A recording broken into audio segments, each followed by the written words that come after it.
Senhor, tu já está dando aula de conjuntos há séculos, já falaste um monte de conjunto. Eu falei de conjuntos... Parabéns, eu falei de conjuntos genéricos, mas não falei dos conjuntos numéricos. E vamos a eles então. Vamos a eles. Eu vou te confessar, meu querido, que eu só tinha consciência dos conjuntos numéricos, sabia falar sobre eles e exemplificar sobre eles, lá pelo final do segundo ano do ensino médio, daqui a um ano. Mas os meus professores me ensinaram na quinta série, na sexta, na sétima, na oitava, no nono, e eu fui esquecendo. Aprendia no ano, esquecia no outro. Aprendia no ano, esquecia no outro, que nem os seres humanos normais. Só que aí chegou uma hora, né, lá pela 10ª vez que o cara me falou, que aí caiu a ficha. Aí eu internalizei o conhecimento. E agora eu quero passar isso para ti. Conjuntos numéricos. Adivinha quem é o conjunto numérico mais simples de todos? Claro, né? É o conjunto dos números naturais. O nome já diz tudo, ó. São os números que naturalmente usamos no nosso dia a dia, na nossa vida, desde pequenininho. Quem são? Isso. 1, 2, 3. Eu coloco o zero depois, porque o zero é uma ideia refinada. O zero, representar o nada por uma bolinha, é uma ideia refinada que fez os algarismos indo-arábicos, aqueles que nós usamos, se sobressaírem em relação aos demais algarismos que existiam, por exemplo, os romanos, né? Os algarismos romanos foram subjugados, foram praticamente extintos do mapa, porque os algarismos indo-arábicos, os nossos, humilham os algarismos romanos, né? O algarismo romano é uma ideia grotesca perto dos algarismos indo-arábicos. Então eu boto o zero por último, só para a galera saber que ele foi o último a surgir. A ideia do zero é uma ideia ultra refinada. Legal. Então, os números naturais, a criancinha desde o começo, 1, 2, um brinquedinho, 2 brinquedinhos, 3 brinquedinhos. As pessoas naturalmente usam esses números. Nada mais justo do que chamar eles de naturais. Só que a sociedade foi evoluindo, o homem foi tendo ideias mais complexas, teve a ideia de emprestar uma coisa para o outro, ou na hora do escambo, né? Ah, eu tenho um saco de milho. Ah, eu tenho 2 cabritinhas. Ah, não, mas se tu quiser trocar as 2 cabritinhas, eu quero 3 sacos de milho. Aí então vai ficar, depois da troca, devendo 2 sacos de milho. Como é que eu vou representar essa dívida de 2? Teve que surgir os números negativos. Por isso que depois dos números naturais, os números cresceram e passaram a ser os números inteiros, cujo símbolo é o Z. O meu professor chamava de zinteiros, para não esquecer. Sempre que ele falava de inteiro, ele colocava o Z na frente. Ah, os inteiros. Aí a gente foi assimilando que o Z é o símbolo dos números inteiros. Tá? Então se eu chamar zinteiros é uma piadinha para te lembrar o símbolo dele. Quem são? Isso, menos 3, menos 2, menos 1, 0, 1, 2, blá blá blá. Quantos são os números naturais? Infinitos. Quantos são os números inteiros? Quantos são os números inteiros? Infinitos. Quem é maior, os naturais ou os inteiros?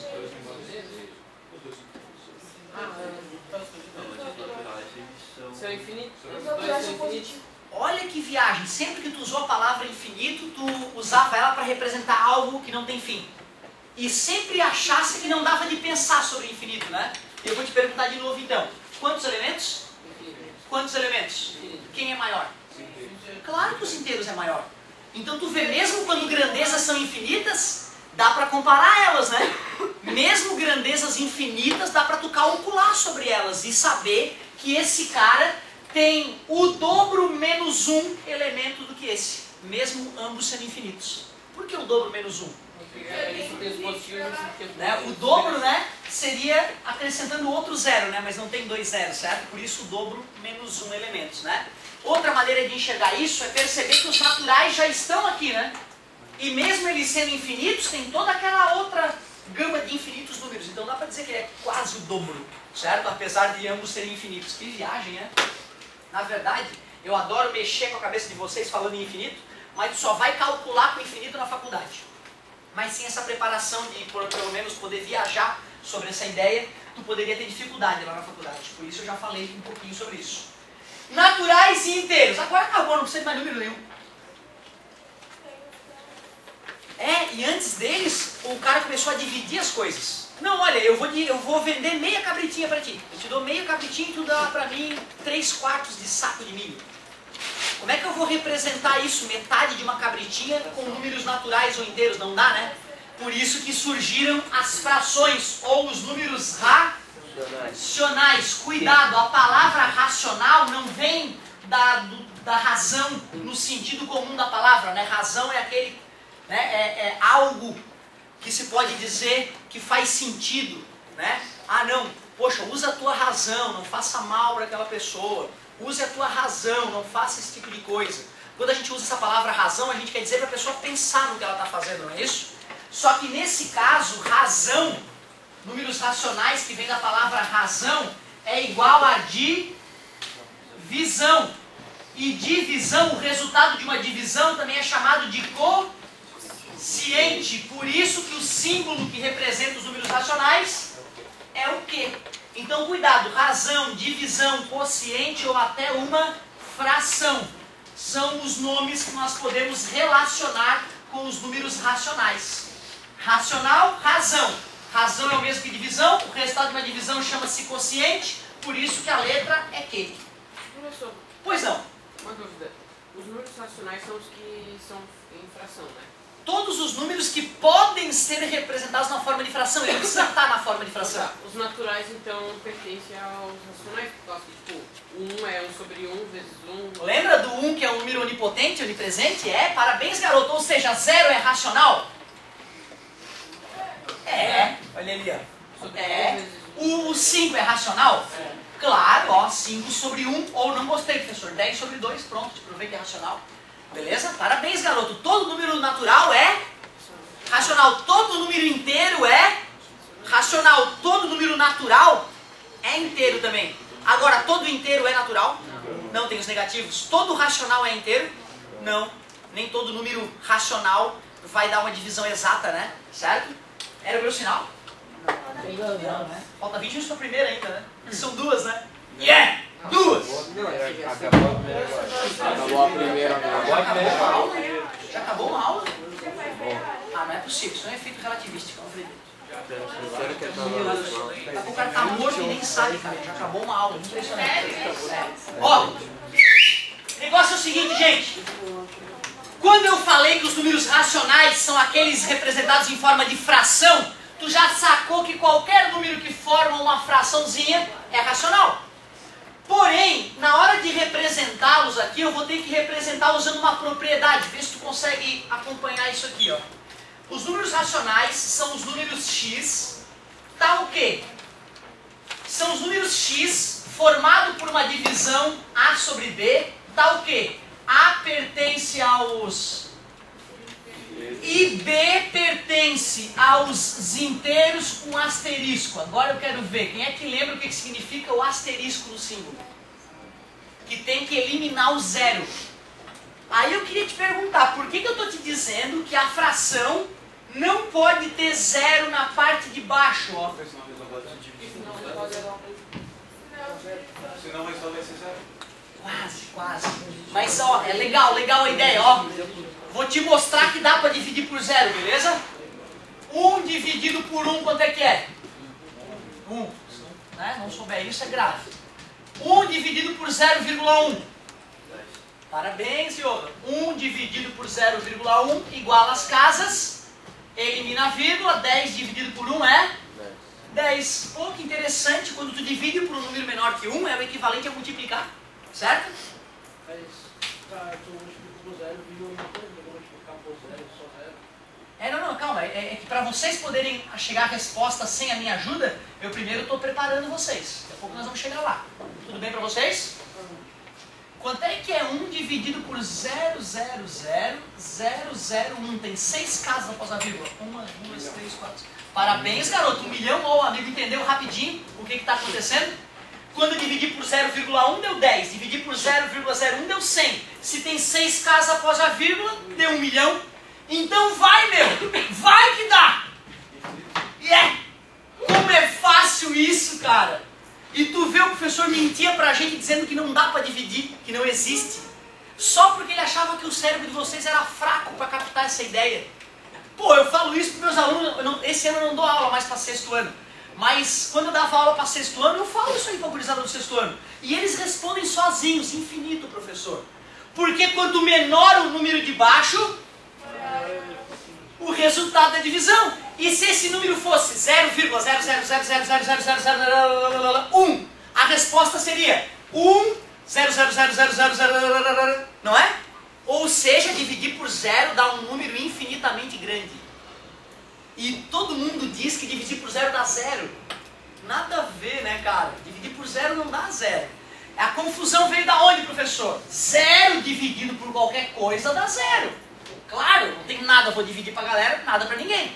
Agora, divisão por zero dá um número infinitamente grande. E a prova cabal está aqui na tua frente. É só dar uma viajadinha. Fala, meu querido. Se na prova tiver, tipo, o zero embaixo ou o infinito, eu boto... Ah, ó. Se a irmã Irene vier me cobrar, o professor, tu ensinou como é que é divisão por zero para eles, eu vou falar que é mentira. Eu não dei essa aula. Essa aula é só na faculdade, só no cálculo A. Certo? Então não falei disso para vocês. Quando tu for dividir por zero, tu vai mentir e dizer que não. Tá beleza? Então fica entre nós, não comenta com ninguém, certo? Porque ele não vê os meus vídeos e isso me ajuda bastante. Certo? Então, ó, eu só falei que divisão por zero dá te preparar para uma faculdade de engenharia, de matemática, de física, para quem for fazer cálculo A, biologia também, tá? Quem for fazer biologia tem cálculo A na faculdade, vai trabalhar com infinito também. Até porque o grande gênio da humanidade vai ser o cara que nascer e conseguir aplicar a matemática na biologia. Esse cara vai ser o cara que vai revolucionar o mundo. Talvez esteja sentado por aí. Por quê? Porque a gente tem uma dificuldade tremenda de fazer os cálculos relacionados à biologia. Por exemplo, divisão celular. Lembra? Telófase e aquela... Pô, cara, como é que eu vou entender a matemática de uma divisão celular? Certo? Hoje nós estamos tentando fazer isso. Há uns 5 anos atrás, o homem começou a filmar a movimentação das proteínas dentro da célula. Então hoje a gente consegue filmar uma proteína indo, viajando na célula e fazer uma função, construir aparelho celular. E o que está faltando hoje é matemática para compreender o que está acontecendo. Embora agora existam matemáticos desenvolvendo novas matemáticas em várias áreas, ainda não surgiu um cara que conseguisse aplicar a matemática atual dentro da biologia. Entender o funcionamento de uma célula, entender as trocas químicas que ocorrem dentro do corpo humano com precisão matemática. O cara que fizer isso vai conseguir descrever a matemática do ser humano, talvez reproduzir um tipo de ser humano diferente, entender de doenças genéticas e solucionar problemas que hoje são insolúveis, certo? Então é por isso, o cara que aplicar a matemática na biologia vai ser o próximo Einstein, sem dúvida nenhuma. Estamos em busca dessa mente privilegiada, certo? Galerinha, divisão por zero da infinito. Quer fazer uma colocação? Pode fazer. Fechou já, tranquilo? Pode fazer uma colocação? Eu Pode entendi fazer. muito bem esse negócio de dividir por zero. Tem R$1 para dividir para 0 pessoas. Não tem como. Ótimo. Ótima tua colocação, tá? É porque assim, ó, essa ideia que a gente colocou na tua cabeça quando tu era novinho é pra tu entender o processo de divisão. Aí a gente pegava os baguinhos de feijão. Ah, você tem 6 baguinhos de feijão para dividir para 2 coleguinhas. Aí o cara pegava os baguinhos de feijão e colocava 3 para um e 3 para outro. Então a criança conseguia começar a entender o processo de divisão. A partir do momento que nós começamos a trabalhar com números com vírgula, esquece esse exemplo. Esse exemplo acabou. Tu imagina tu pegar R$1 e dividir para 1/10 de pessoa. Tu pega a pessoa, corta só os pés dela e vai dividir o dinheiro por um pedaço da pessoa. Então é um assassino já, né? Então tu vê, a ideia de dividir coisas para seres humanos é uma ideia que tu só podia usar nos primórdios da divisão, para tu começar a entender o que é divisão. Quando nós começamos a usar 0, alguma coisa, aquela ideia acaba. Vamos entender então o que é 1 dividido para 0,1? É quantas vezes o número 1 é maior que o número 0,1. Tu concorda que o número 1 é 10 vezes maior que o 0,1? R$1 não tem dentro de si 10 centavos? Ou seja, uma divisão é uma comparação entre 2 tamanhos. Essa é a verdade. É comparar quantas vezes o número de cima é maior que o número de baixo. Ó, 1 dividido por 0,01 deu 100, porque eu tenho que juntar 100 desses para igualar o de cima. Sacou a ideia? E tu concorda que qualquer número é infinitamente maior que 0?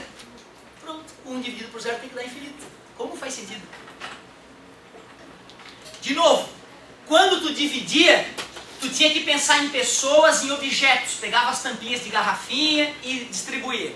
Isso é quando tu era uma criança e nós estávamos introduzindo no teu cérebro a ideia de divisão.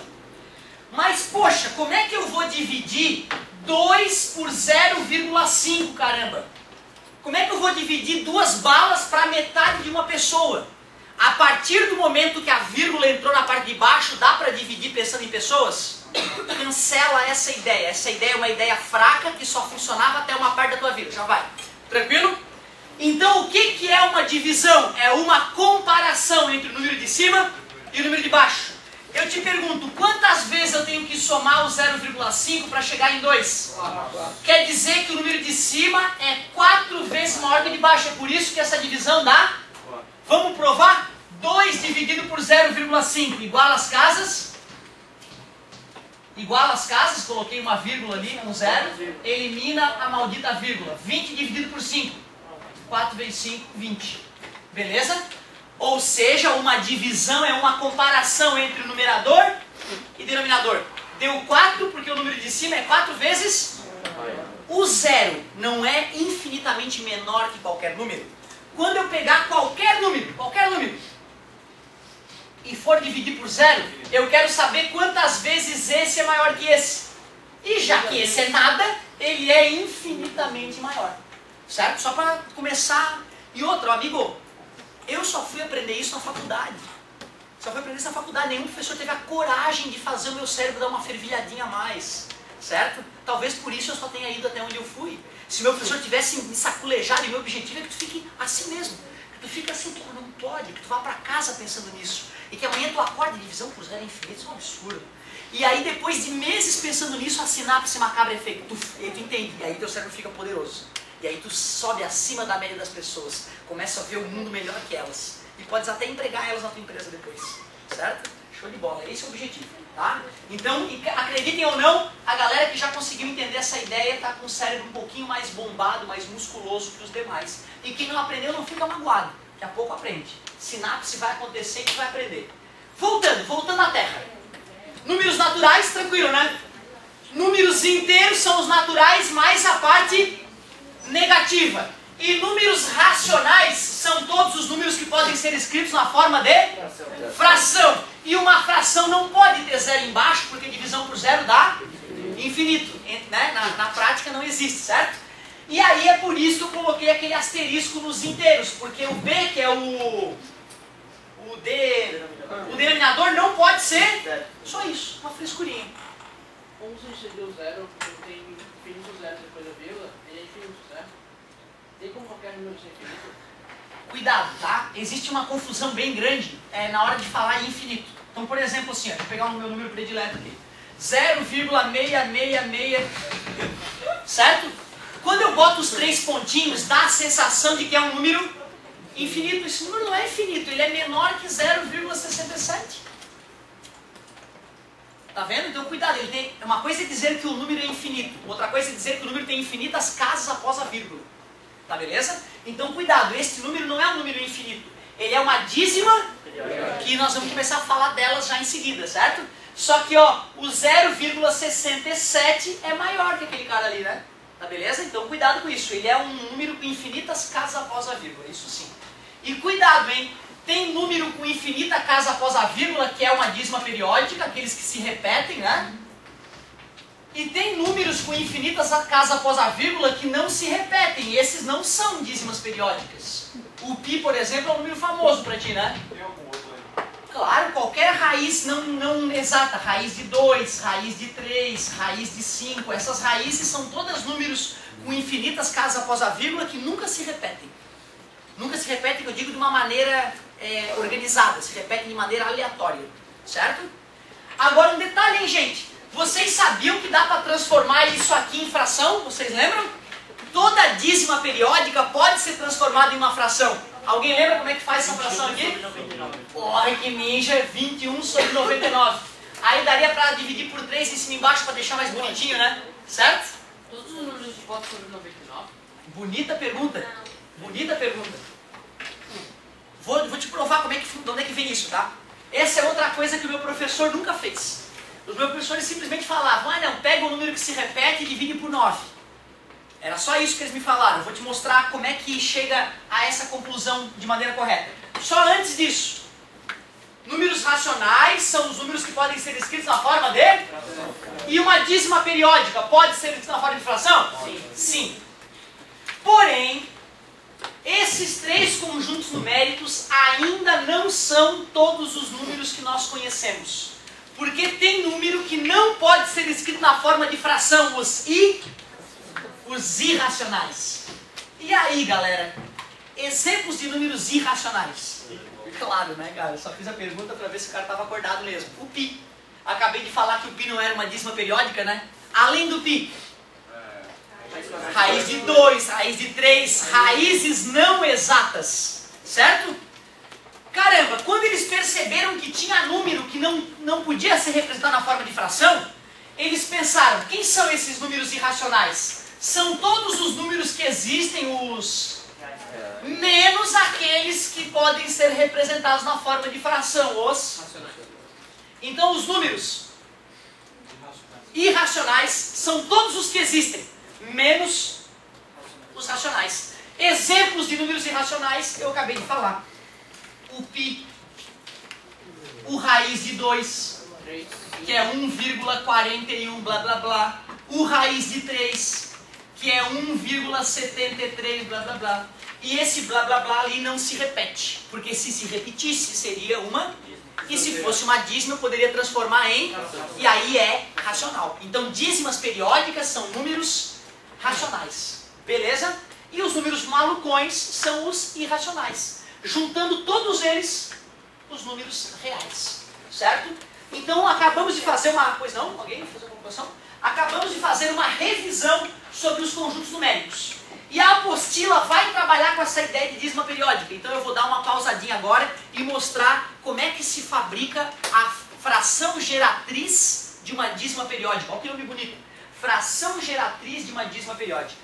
Naturais, os inteiros, racionais, irracionais e reais. Então, quase todos os números que existem. Não conta pra ninguém, tá? Mas o Bombelli inventou um outro tipo de número ainda. Tu acredita? O matemático maldito Bombelli inventou um número chamado número imaginário. Tá? Essa é outra coisa que não precisa falar pra ninguém, tá? Fica entre nós. Até então, galera, raiz quadrada de menos 4 não existe, porque 2 vezes 2 é 4. E menos 2 vezes menos 2 também é 4. Então a raiz de menos 4 não existe. Só que aí o Bombelli, ele pensou assim, ó. Ué, mais 4, menos 4 não é a mesma coisa que 4 vezes menos 1? É, né? Se eu multiplicar 4 por menos 1 dá menos 4, não é, gente? Quando eu tenho uma multiplicação numa raiz, eu posso extrair a raiz do primeiro e multiplicar pela raiz do... Raiz de 4. 2. E o Bombelli disse... Raiz de menos 1, a galera diz que não existe, mas eu vou chamar de I, que é a unidade dos números. Pronto, aí o Bombelli começou a dizer que a raiz de menos 4 é 2I, onde I é a unidade dos números imaginários. Então tu vê, além dos reais, um matemático doidão criou uma outra classe de números, que são os números que representam as raízes quadradas de números. Pronto. Então até raiz quadrada do número negativo, que antes não existia, a partir de agora tu pode escrever que é não sei quantos i. Olha que viagem, né? Aí tu pode pensar, maldito Bombelli, por que não mataram o Bombelli antes? Não, tu adorou o Bombelli. Sabe por que tu adorou o Bombelli? Porque se não fosse o Bombelli criar os números imaginários, a rede elétrica não existiria. É? A rede elétrica, que tu acha o quê? Tu acha que é só tacar carvão lá em Tubarão, queimar carvão e brota eletricidade aqui? Não, meu querido, tem milhares de engenheiros agora debruçados em seus computadores controlando a rede elétrica. Quando a galera começa a tomar banho aqui em Florianópolis, começa a exigir mais energia, né? Se tu não abrir as válvulas lá em Tubarão para a pressão do vapor cair na turbina com mais poder, cai a rede elétrica do estado todo. Então tu vê, cara, tem matemáticos de alto nível agora fazendo suas contas para quando alguém liga algum equipamento aqui em Floripa, ter energia a mais na rede elétrica para esse equipamento poder ser utilizado. E tu imagina 7, 8 da noite o povo brasileiro abrindo seus chuveiros, que são as máquinas que mais consomem energia em casa. Se a galera não regula as hidrelétricas, as termoelétricas ou a Angra dos Reis, que é energia nuclear, se não tem engenheiro regulando isso, vai tudo para o espaço. E sem energia elétrica a sociedade moderna não existe. Então tu vê o Bombelli, ele teve uma sacada de matemática que hoje é absolutamente importante para a tua vida ser como é. Se hoje tu pode usufruir da rede elétrica é porque o Bombelli inventou os números imaginários e permitiu a solução de equações que antes não podiam ser resolvidas. Que viagem, né? Vai dizer, tu não acreditava que tinha tanta matemática na tua rede elétrica. Outra, qual é a voltagem da tomada?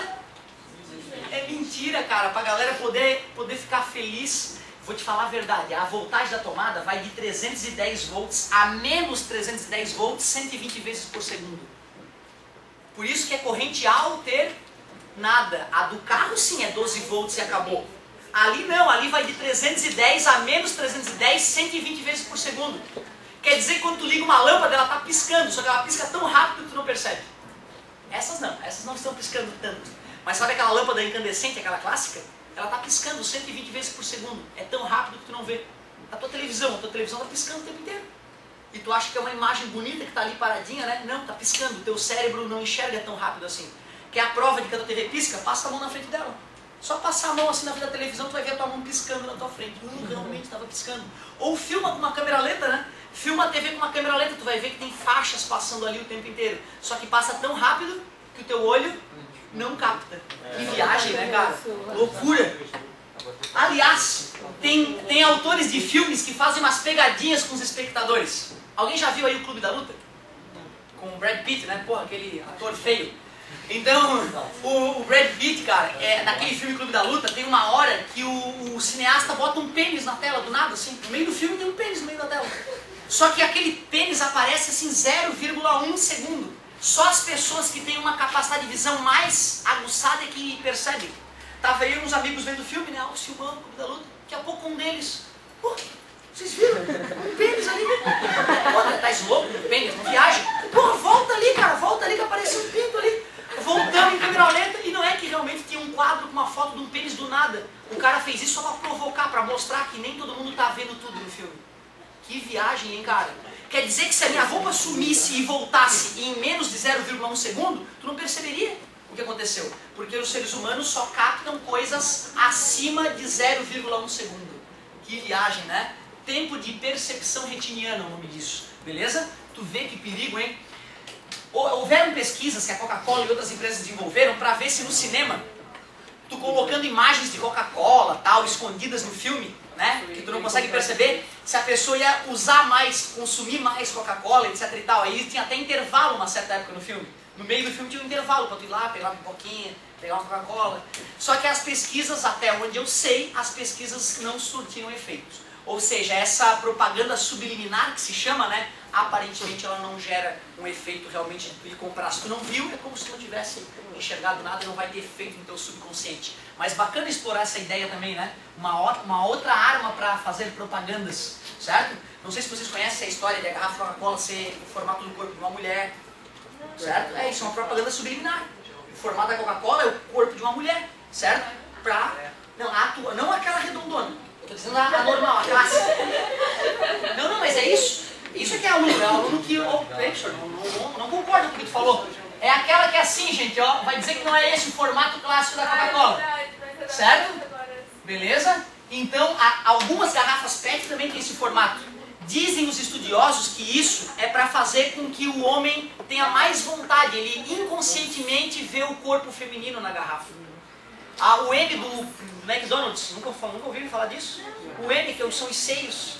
Lembra o decote de uma mulher, aquele M, certo? Então tem várias coisas, as próprias cores. A cor amarela diz que estimula a fome, por isso que tem sempre amarelo nas coisas do McDonald's, beleza?